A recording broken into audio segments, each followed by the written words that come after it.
Je vous remercie, Madame la Ministre. J'ai reçu de Madame Valérie Rabault et des membres du groupe socialiste et apparentés une motion de rejet préalable déposée en application de l'article 91, alinéa 5 du règlement. La parole est à Monsieur Régis Juanico. Merci, Monsieur le Président, Mesdames et Messieurs les ministres, Monsieur le Président de la Commission, Mesdames et Messieurs les rapporteurs, mes chers collègues. Je tiens à lever toute ambiguïté sur le but de cette motion de rejet préalable.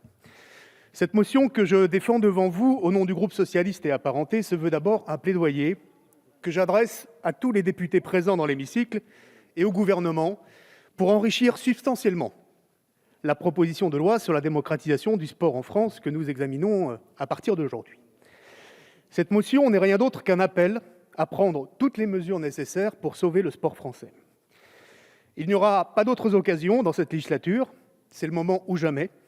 Cet appel que je vous lance est une invitation à améliorer le texte présenté afin de nous hisser à la hauteur des enjeux, si toutefois cela s'avère possible dans la discussion que nous allons avoir en séance publique. Je rappelle qu'un tiers des amendements déposés en commission sont tombés au titre de l'article 40 de la recevabilité financière, mais aussi de l'article 45, en raison de leur absence de rapport direct avec les dispositions de la proposition de loi. Pour la séance, c'est pareil. 276 amendements seront en discussion, quand 170 auront été déclarés irrecevables, dont 45 comme cavaliers législatifs. Ces amendements parlaient éducation physique et sportive, statut du sportif en reconversion, soutien financier aux acteurs sportifs et développement du sport féminin.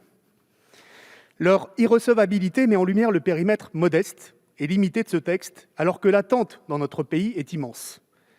Je veux aussi dire un mot sur le calendrier d'examen de ce texte et regretter qu'un texte de loi sur la démocratisation du sport en France arrive si tard dans la législature, un peu comme une session de rattrapage. L'examen in extremis de ce texte dans notre calendrier législatif, à l'initiative de la majorité En Marche, emporte une conséquence. Les dispositions utiles que nous soutenons tous au titre 2 de la proposition de loi concernant la gouvernance des fédérations sportives n'auront d'effet que dans 4 ans. Les mesures législatives renforçant la parité, le non-cumul des mandats et l'élection plus démocratique des instances sportives dirigeantes ne s'appliqueront, hormis les sports d'hiver potentiellement concernés en 2022, qu'en 2024, alors que si ces dispositions avaient été votées dès l'an dernier, elles auraient pu entrer en vigueur dans l'Olympiade des Jeux de Paris. Il faudra également s'assurer que le texte de loi, Madame la Ministre, vous l'avez dit, soit bien inscrit à l'ordre du jour du Sénat et soit voté d'ici l'an prochain. À la lumière de l'examen très haché de la proposition de loi à partir d'aujourd'hui et jusqu'à vendredi, on peut se poser la question de l'importance que revêt ce texte pour le gouvernement. Comme l'a évoqué la rapporteure du titre 1, Céline Calvez, en commission, ce texte a le mérite d'exister. Certes, le texte comporte des avancées attendues de longue date, comme l'extension de la garantie d'honorabilité des encadrants sportifs, la reconnaissance législative de la plateforme de lutte contre les manipulations des compétitions sportives, la lutte contre le streaming illégal ou la possibilité pour les sociétés sportives de prendre la forme d'une société coopérative d'intérêt collectif. Autant de progrès que nous soutiendrons et qui figurent dans le rapport d'évaluation de la loi Braillard sur le sport du 1er mars 2017 que nous avons présenté en juillet 2020 avec le rapporteur Cédric Roussel. Mais nous espérions mieux. Nous attendions, comme les ministres des Sports successifs s'y étaient formellement engagés depuis 2017, un projet de loi sport et société. Une deuxième loi olympique, après celle sur l'organisation des Jeux olympiques et paralympiques de Paris 2024, votée en 2018. Cette grande loi aurait traité des politiques publiques sur le sport santé, le sport à l'école, le sport en milieu professionnel, le sport facteur d'inclusion des personnes en situation de handicap ou des publics les plus éloignés de la pratique sportive. Une loi qui, si elle avait été votée, là aussi l'an dernier, aurait pu produire des effets concrets, un héritage sportif, territorial et sociétal partout en France avant même les Jeux de Paris 2024. À ce stade, si des améliorations substantielles ne sont pas adoptées, cette proposition de loi restera une occasion manquée.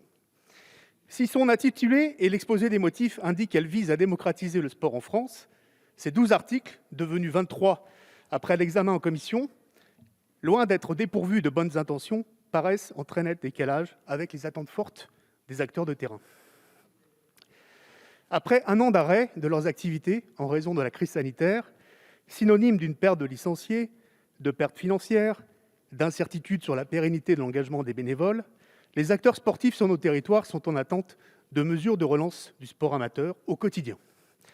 En particulier les sports de salle, d'intérieur, aujourd'hui pénalisés, et le sport au féminin, en grande difficulté. Le sport français est aujourd'hui en danger. L'enjeu est bien la survie pure et simple de milliers d'associations sportives.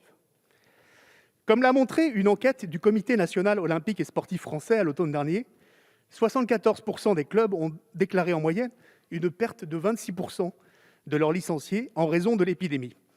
Et ce, malgré des collectivités territoriales au rendez-vous pour 90% d'entre elles, qui ont fait le choix de maintenir ou de relever leur soutien financier aux associations sportives. Or, les confinements, les couvre-feux successifs, certes indispensables pour lutter contre l'épidémie, ainsi que les fermetures d'équipements sportifs comme les piscines, sont autant de facteurs qui favorisent, au-delà d'une montée des tensions sociales, une inactivité physique et une sédentarité aux conséquences sanitaires dramatiques.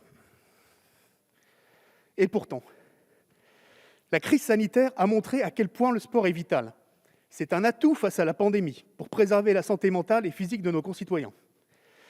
Pendant le premier confinement, 4 Français sur 10 ont continué à pratiquer une activité physique et sportive. Et parmi eux, 20% ont découvert une nouvelle activité à la maison ou grâce à la dérogation d'1 heure d'activité physique de plein air.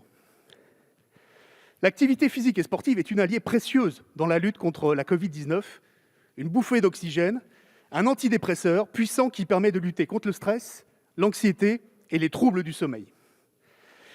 L'activité physique adaptée est le meilleur médicament pour prévenir les facteurs de risque de la Covid-19, comme l'obésité, le diabète, l'hypertension artérielle, les maladies cardiovasculaires, mais aussi soigner et guérir, dans le cadre des soins de rééducation et de réadaptation, les nombreux malades qui souffrent de séquelles du Covid long. Médecins, pédiatres, nous ont alertés lors des auditions de la commission d'enquête Covid-19 et jeunesse, dont la rapporteure était notre collègue Marie-George Buffet, sur les conséquences extrêmement néfastes de la sédentarité, c'est-à-dire la diminution des activités physiques et l'augmentation des temps d'écran, sur la santé des jeunes générations. Une prise de poids de 5 kg en moyenne chez nos enfants.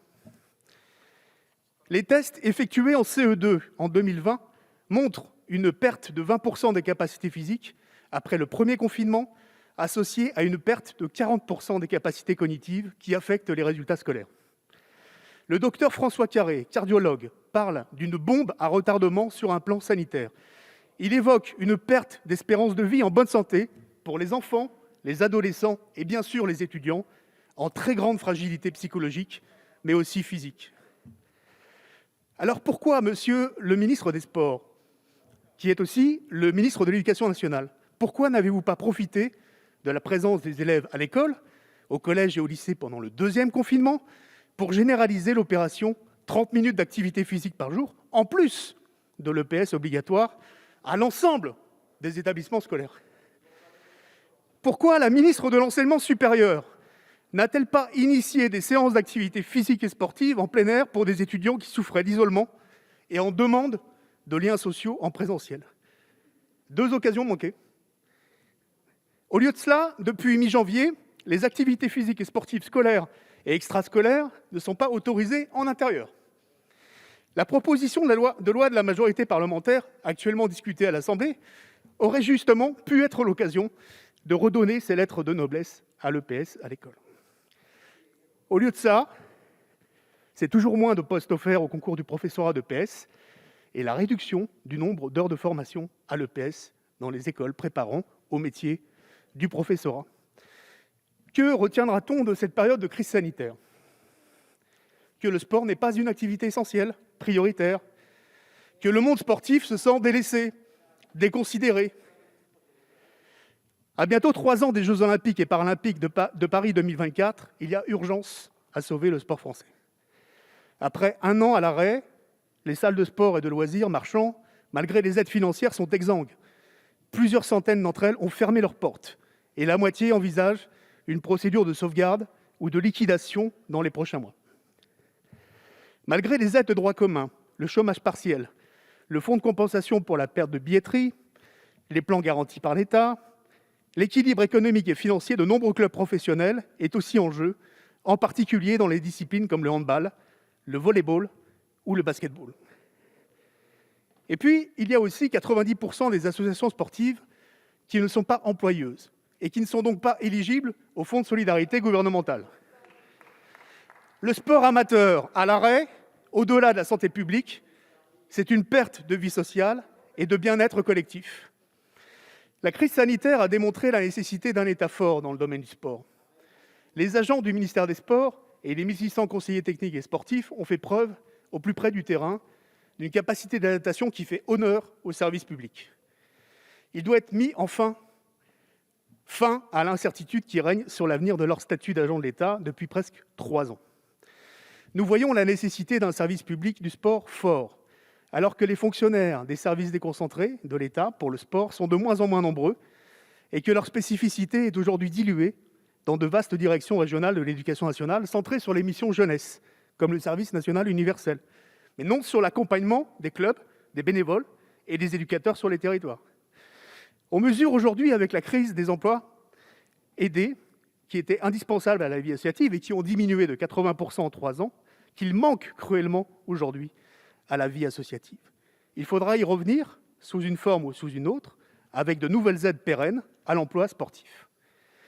Le financement des emplois sportifs qualifiés dans les clubs doit être soutenu pour les aider à se structurer et à structurer une offre d'activité physique adaptée de sport santé bien-être, y compris pour les malades chroniques, les plus vulnérables face au coronavirus, et pour lutter contre la sédentarité.